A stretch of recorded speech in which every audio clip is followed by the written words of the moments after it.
Assalamualaikum warahmatullahi wabarakatuh.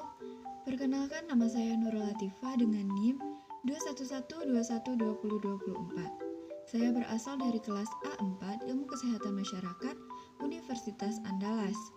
Yang terhormat Ibu dosen pengampu Dr. Helmizar SKM M Biomed. Pada video kali ini saya akan membahas tentang peran sarjana kesehatan masyarakat dalam mencegah terjadinya masalah kekurangan gizi serta kontribusinya dalam pembangunan kesehatan. Baiklah, saya akan membahas tentang definisi gizi. Gizi berasal dari bahasa Arab yaitu giza yang berarti makanan. Nutrisi atau gizi adalah substansi organik yang dibutuhkan organisme untuk fungsi normal dari sistem tubuh, pertumbuhan, serta pemeliharaan kesehatan. Ilmu gizi berkaitan dengan makanan dan juga berkaitan dengan tubuh manusia.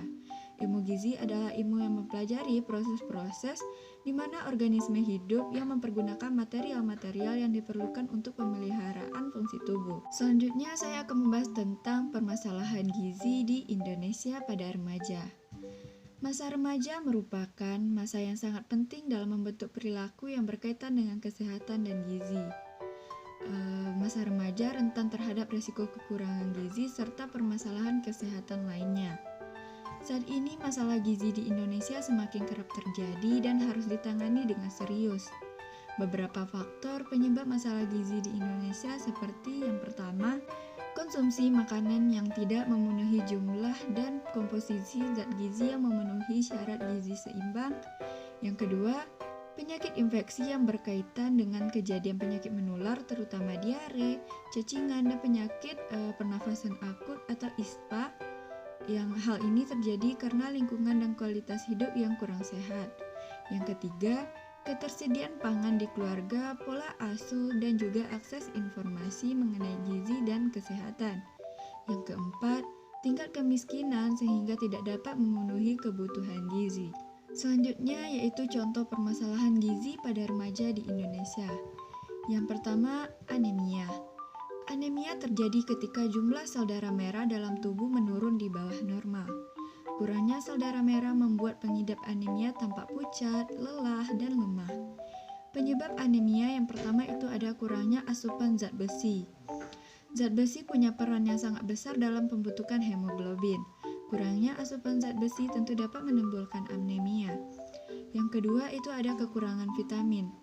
Tubuh membutuhkan vitamin B12 dan folat untuk membuat sel darah merah. Pola makan yang terlalu rendah vitamin terkadang dapat menyebabkan anemia. Gangguan autoimun atau masalah pencernaan juga dapat membuat tubuh tidak dapat menyerap cukup vitamin B12. Yang ketiga, mengidap penyakit. Penyakit atau infeksi kronis dapat menyebabkan tubuh memproduksi lebih sedikit sel darah merah. Hal ini dapat menyebabkan penurunan hemoglobin dan menyebabkan anemia. Yang keempat ada kehilangan darah. Kehilangan terlalu banyak sel darah adalah penyebab umum anemia. Pada remaja, menstruasi berat terkadang bisa membuatnya mengalami anemia. Cedera atau pembedahan juga dapat menyebabkan kehilangan darah yang cukup untuk menyebabkan anemia. Selain itu, secara khusus anemia yang dialami remaja putri akan berdampak serius, mengingat mereka adalah para calon ibu yang akan hamil dan melahirkan seorang bayi, sehingga memperbesar risiko kematian ibu melahirkan, bayi lahir prematur, dan berat bayi lebih rendah atau BBLR. Peran sarjana kesehatan masyarakat dalam mencegah terjadinya masalah kekurangan gizi serta kontribusinya dalam pembangunan kesehatan. Yang pertama, memantau status kesehatan untuk mengidentifikasi masalah kesehatan masyarakat, salah satunya yaitu permasalahan gizi. Yang kedua, mendiagnosis dan menyelidiki masalah kesehatan dan bahaya kesehatan dalam masyarakat. Yang ketiga itu menginformasikan, mendidik, dan memberdayakan penduduk seputar masalah kesehatan tersebut. Misalnya itu menginformasikan tentang permasalahan gizi ini. Yang keempat, menggerakkan kemitraan masyarakat untuk mengidentifikasi dan menyelesaikan masalah kesehatan. Yang kelima, mengembangkan kebijakan dan rencana yang mendukung upaya individual dan masyarakat. Yang keenam, menegakkan hukum dan peraturan yang melindungi kesehatan dan menjamin kesehatan. Yang ketujuh, menghubungkan penduduk dengan layanan kesehatan yang dibutuhkan dan menjamin pemberian layanan kesehatan yang dalam kondisi lain tidak tersedia.